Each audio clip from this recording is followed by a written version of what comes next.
Bismillahirrahmanirrahim. Assalamualaikum warahmatullahi wabarakatuh. Alhamdulillahi rabbil alamin. Alhamdulillahilladzi lam yattakhidh walada wa lam yakun lahu syarikun fil mulki wa lam yakun lahu waliyyun minadh-dhulli wa kabirhu takbira. Allahu akbar. Asyhadu an la ilaha illallah wahdahu la syarika lah wa asyhadu anna Muhammadan abduhu wa rasuluh. Allahumma salli wa sallim wa barik ala sayyidina Muhammadin wa ala alihi wa sahbihi wa sallim. Subhanaka la ilma lana illa ma 'allamtana innaka antal alimul hakim. Allahumma 'allimna ma yanfa'una wanfa'na bima 'allamtana wa zidna ilma. Amma ba'du. Ikhwati fillah, saudara-saudaraku yang dirahmati Allah dimanapun saudaraku berada, kita melanjutkan kajian kita membahas tentang masalah iman kepada Allah. Kita mencoba berusaha untuk mengungkapkannya dalam cara yang singkat dan simpel untuk mudah dipahami oleh kalangan muda, oleh juga siapapun yang ingin memahami secara mudah tentang akidah Islam sebagaimana pemahaman Ahlussunnah wal Jamaah. Kita telah membahas tentang masalah wujud Allah, kemudian sedikit bukti yang dipakai oleh para ulama akidah, ulama tauhid untuk membuktikan adanya Allah, dan juga supaya kita yang telah beriman kepada Allah sedikit memiliki bukti secara logis untuk keluar daripada iman taklid, iman tanpa ada bukti. Tapi kita beriman kepada Allah, iman yang memiliki alasan yang membuat kita semakin kuat kokoh beriman kepada Allah. Hari ini kita akan bahas tentang masalah wahdaniyatullah, tentang bahawa Allah Subhanahu wa taala wahidun, esa, satu, ya, tunggal, tidak ada yang serupa dengan Allah Subhanahu wa taala, dan Tuhan itu mestilah esa, Tuhan itu mestilah satu, tidak mungkin Tuhan itu berbilang dalam apa saja bentuk bilangannya. Saudaraku yang dimuliakan Allah, inilah yang disebut oleh para Ahlussunnah wal Jamaah yaitu sifat wahdaniyatullah. Kita di dalam akidah Islam mentauhidkan Allah adalah merupakan inti yang paling inti dalam akidah, ya.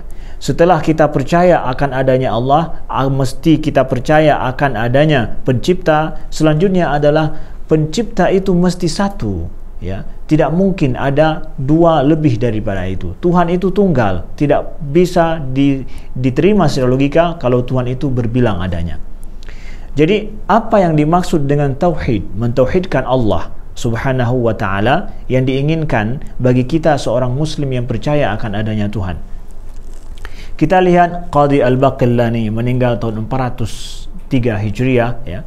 Beliau sebutkan dalam kitab Al-Insaf, wal iman billahi ta'ala yatadammanu tauhid lahu subhanah wal wasfu lahu bisifatihi wa nafin naqais anhu ad-dallah ala hudus min man jazat alaihi.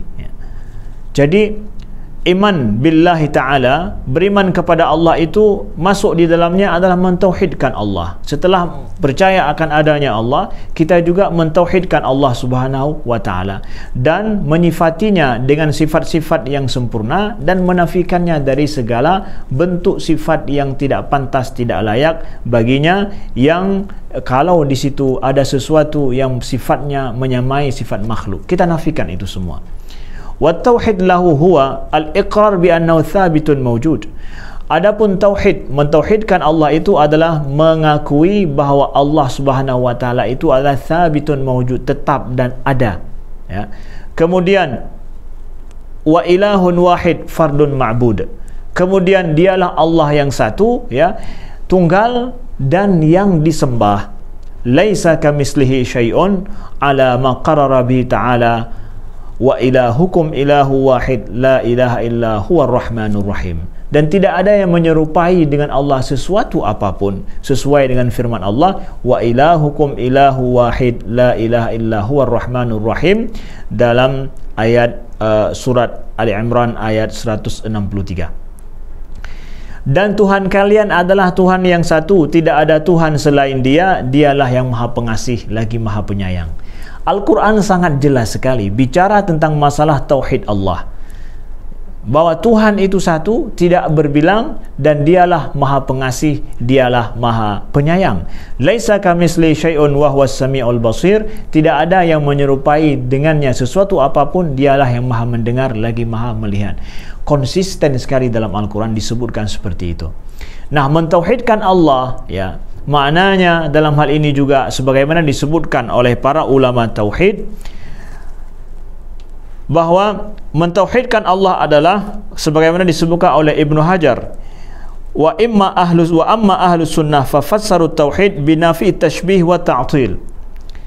Imam Ibnu Hajar dalam kitab Fathul Bari beliau sebutkan bahwa sesungguhnya mentauhidkan Allah itu bermakna juga adalah menafikan penyerupaan Allah dengan makhluknya pada sifatnya. Begitu juga makna mentauhidkan Allah adalah mengakui akan sifat-sifat Allah tanpa menafikan sifat-sifatnya. Itu mentauhidkan Allah sebagaimana disebutkan oleh Imam Ibnu Hajar Al-Asqalani. Begitu juga, ya, kita dapatkan Qadhi Iyad, beliau juga menyebutkan at-tauhid itsbatu dzat ghairu musyabbihatin lidzawat wala mu'attilatin anis sifat. Tauhid bermakna juga adalah kita menyatakan bahwa ada zat Allah. Allah itu ada dengan zatnya yang tidak menyerupai dengan sesuatu zat apapun. Tidak ada penyerupaan dengan zat makhluk. Lalu kemudian kita meyakini bahwa di sana ada sifat-sifat Allah yang sifat-sifat Allah ini juga adalah tidak menyerupai dengan sifat-sifat makhluknya. Saudaraku yang dimuliakan Allah. Lalu para ulama menyebutkan juga bermakna tauhid adalah mengesahkan Allah pada zatnya, mengesahkan Allah pada sifatnya, dan kemudian mengesahkan Allah pada fiilnya atau pada tindakannya. Itu makna mentauhidkan Allah. Apa makna mentauhidkan Allah pada zatnya? Kita meyakini bahwa zat Allah subhanahu wa ta'ala tidak berbilang, tidak ada dua, tidak ada tiga. Zat Allah adalah tunggal satu. Kemudian kita mengakui bahwa zat Allah itu tidak tersusun daripada berbagai macam elemen, tidak tersusun daripada anggota-anggota. Kita mentauhidkan Allah pada zatnya. Kemudian kita meyakini juga tauhid Allah pada sifatnya. Kita meyakini bahwa sifat Allah subhanahu wa ta'ala itu tidak menyerupai dengan sifat makhluk apapun. Tidak ada penyerupaan sama sekali. Lalu kemudian kita tauhidkan Allah pada tindakannya. Apa itu? Bahwa semua tindakan perbuatan Allah itu adalah mutlak. Tidak ada yang mampu untuk melakukan segala bentuk daripada tindakan Allah subhanahu wa ta'ala. Allah menghidupkan, Allah mematikan, Allah yang memberikan rezeki, itu semua adalah tindakan Allah. Tidak ada di sana tindakan makhluk yang menyamai dengan tindakan Allah. Tauhid ini disimpulkan oleh para ulama. Kemudian tauhid itu mesti di dalamnya terkandung adalah mentauhidkan pada zat Allah, mentauhidkan Allah pada sifatnya, mentauhidkan Allah pada tindakannya. Itu secara ringkasnya. Lalu kemudian makna mentauhidkan Allah juga adalah kita meyakini bahwa tidak ada yang disembah kecuali hanya Allah subhanahu wa ta'ala. Kita yakin telah ada bukti bahwa hanya Allah sebagai pencipta langit dan bumi dan semua makhluk, dan Allah itu mesti ada, tunggal sifatnya, satu sifatnya. Lalu kemudian kita meyakini bahwa yang berhak untuk disembah mestilah yang menciptakan alam ini, yang menjadikan segala sesuatu itu ada. Inilah adalah tauhid penyembahan, bahwa la ilaha illallah, tidak ada Tuhan yang berhak disembah kecuali hanya Allah subhanahu wa ta'ala.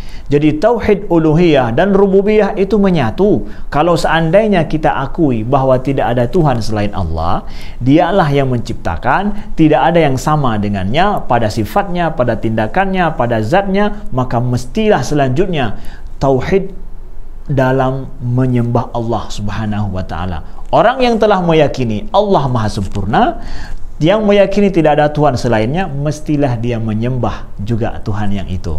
Tidak bisa dia mengakui kesempurnaan Tuhan sedangkan disembah selain daripada Tuhan itu.